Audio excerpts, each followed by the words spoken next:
What's up, YouTube? It's the one and only Legend of Winning, aka Low, and I'm back with the last episode of the NBA preview. Now, for those out there who missed the previous episode, as always, make sure you hit the annotation in the top right hand corner, link in the description, and if you watch the video in its entirety, there will be an annotation at the end of the video as well, along with the playlist. And also, I want to thank everyone out there who have consistently watched the NBA preview for the past month. It has been by far the longest month on my YouTube channel, but I greatly appreciate the people who have consistently supported and watched every single last episode. I do this for you. Now, with that being said, let's go ahead and get into this video because we are talking about the Golden State Warriors, why they will be the best team in the NBA this upcoming season, what to expect out of them, and how long can they have this run of dominance, because it is pretty doggone ridiculous. But before I get too ahead of myself, real quick wrap up. Over the past 3 years, the Golden State Warriors have been the definition of dominance, led by Steph Curry and two other stars in Klay Thompson and Draymond Green, along with a very solid supporting cast with other pieces such as Harrison Barnes, Andre Iguodala, Andrew Bogut, and a pretty solid head coach as well in Steph Curry.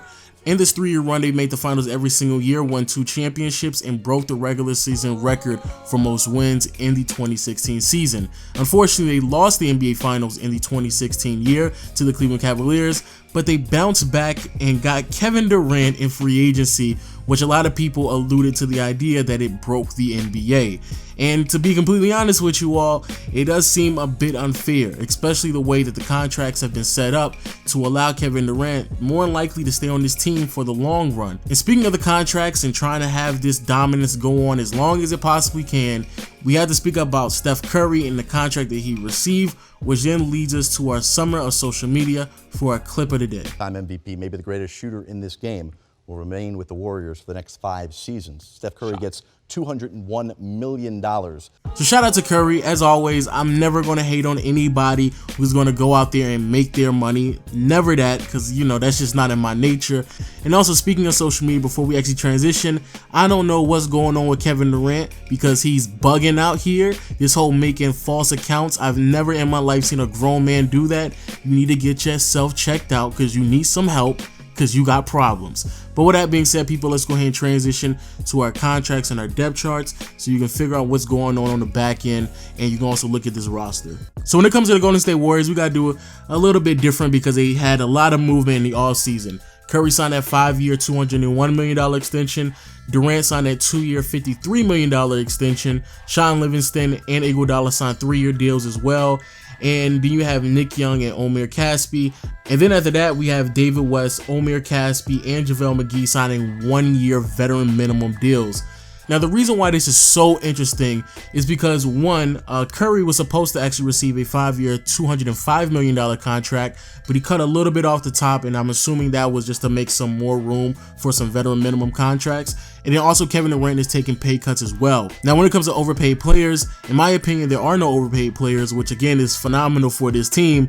But if there is one player that I know a lot of people are going to talk about is Iguodala, because the amount of money that he's receiving for someone who's aging and coming off the bench may be a little bit excessive. But Iguodala has been asked to sacrifice a lot, so in my opinion, he's supposed to get that type of money. And then when it comes to expiring contracts, there really aren't any significant players that are on expiring contracts outside of the players who signed their 1-year deals this year. Now, Kevin Durant is on a player option, but I highly doubt that he's going to opt out unless that's just going to give them some more flexibility to do a little bit more in the next offseason. But for the most part, they really don't have any key expiring players. They really don't have any overpaid players. And they have purposely signed players to certain deals to allow them to keep adding pieces to the roster and allow them to use their exceptions to go over the salary cap, which again, it's remarkable. It is genius. Now, with that being said, let's go ahead and transition to this depth chart and this rotation. In the backcourt, we have Steph Curry and Klay Thompson. At the 3, we have Kevin Durant. At the 4, Draymond Green. And at the 5, we have Zaza Pachulia. Coming off the bench, Sean Livingston, Nick Young, Iguodala, David West, JaVale McGee. And then coming deeper off of the bench, Patrick McCaw and Omir Caspi. Now, right off the rip, this is by far the deepest team I've ever seen in my lifetime. You talk about players such as Nick Young, Iguodala, Sean Livingston, Omir Caspi, and David West. That could easily be a 5-man lineup that could go toe-to-toe with certain teams in the NBA, like the Atlanta Hawks or the Brooklyn Nets, or even the Phoenix Suns right now. And so I'm looking at this team, and it's amazing to me that those are the players coming off of the bench. Then when you look at the starting lineup, we're talking about 4 future Hall of Famers in Curry, Thompson, Draymond, and Durant. I know their center position is a bit suspect, but we already know that they don't really run that many bigs out there. But it's amazing to me. Offensively, this is probably the greatest offensive team I've ever seen. And on the defensive side, again, some struggles and concerns I can see out of Iguodala as he gets older. Same thing can be said about Sean Livingston, but it's still a well above average defensive team. Actually, it's an elite level defensive team. And actually, just looking at this roster and this depth chart, it's hands down one of the greatest teams I've ever seen in my life. And I would make a very legitimate argument that it probably is the greatest team in NBA history. And with that being said, people, let's go and transition to our Twitter question of the day. Shout out to my man Cash Money, and his question is, how long will the Warriors be championship contenders? Now, I don't know how to put this, but it's going to be a pretty long time before the Warriors actually fall off. And the reason why I say this is because the way that they set up their contracts, it allows them to continue to add these players, and they're going to have to pay the luxury tax, especially because they will be repeat offenders. But the way they set up their contracts, they will be able to keep Kevin Durant, Curry, Klay Thompson, and Draymond Green. Matter of fact, they'll be able to keep Iguodala and Sean Livingston as long as they want to just keep paying that luxury tax. And the reason why that is because they own all of their bird rights. And the reason why Kevin Durant keeps signing these 1 or 2 year deals is so once he's on the team for 3 years, then they have his bird rights. And what bird rights allows teams to do, it allows teams to go over the salary cap to retain players that have been on their roster for 3 or more years.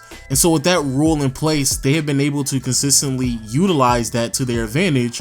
And that's the reason why they will be able to keep all these pieces and keep moving forward. And actually, that's the only reason why they were able to keep Livingston and Iguodala, is that they used their bird rights and they were able to go over the salary cap. So regardless of how much money Klay Thompson, Draymond are going to be demanding once their contract is up, regardless of how much money Curry's going to make, because he definitely will be making up there with $35 to $40 million a year. And then also you have players such as Patrick McCaw, Jordan Bell, young players that will continue to develop, and then they'll stay on the team for 3 years after their rookie contract is up, and then they'll have their bird rights.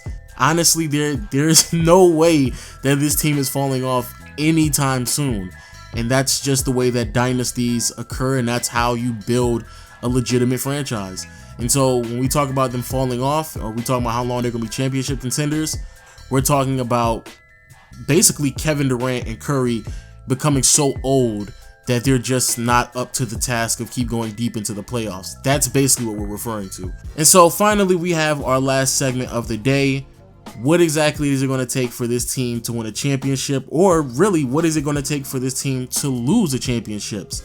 First, let's start with the positives. The 3 positive things to point out with the Golden State Warriors: talent, talent, talent. It's ridiculous how much talent they have on this team. You have 4 future Hall of Famers and a ridiculous bench. Then you have really good coaching. I think Steve Kerr is a really, really nice coach. I think a lot of people try to, give him too much flack, because obviously we all understand how far Mark Jackson pushed this team, especially those core players. But Steve Kerr is definitely a really, really good coach. But finally, defensively is what's so impressive about this team. Kevin Durant is playing at a ridiculous stage when it comes to that defensive side. Draymond is an elite defender. Klay Thompson, elite defender. Sean Livingston and Andre Iguodala coming off the bench, really, really good defenders. And so when it comes to that defensive side, I feel like a lot of people consistently overlook it, because obviously offensively, we don't even have to explain how talented some of those players are. But it's the defensive side that I think a lot of people constantly overlook. Now, when it comes to the negatives, I really don't see nothing negative about this team. Obviously, you run the risk of being injured. This is now 4 straight years with some of these core players, Klay Thompson, Draymond, and Curry. And so, injuries may occur, but that is something that is out of the control from everyone. That's something that just has to happen, that no one has control over. And so I don't really deem that as a negative, but I guess it could possibly happen. And so when it comes to the Golden State Warriors, quite honestly, I just don't see any team in the NBA that could come close to matching up with this roster. So my final prediction for the Golden State Warriors, I don't think they're going to go out there and win 65 games again, because as we clearly see, they have some fatigue after 3 consecutive seasons. And so I can see them in the 60s though. It would be surprising if they got in the high 60s, pushing 70. But at the end of the day, I think this is the best team in the Western Conference, best team in the NBA. And if they match up with the Cavaliers in the finals, I can see them beating them in 5 or 6 games. And in my opinion, OKC is really the only team that can match up with them defensively. But there's no team offensively that can keep up with this organization. So that's my thoughts on the Golden State Warriors. Thank you all for watching every single episode, if you did watch every single episode, but also thank you for the people out there who just supported episode by episode or whatever episode they wanted to watch of the NBA preview. I will update you all when I get the opportunity, but I just definitely have to take a break right now. But I'll see you all when I see you all. Peace.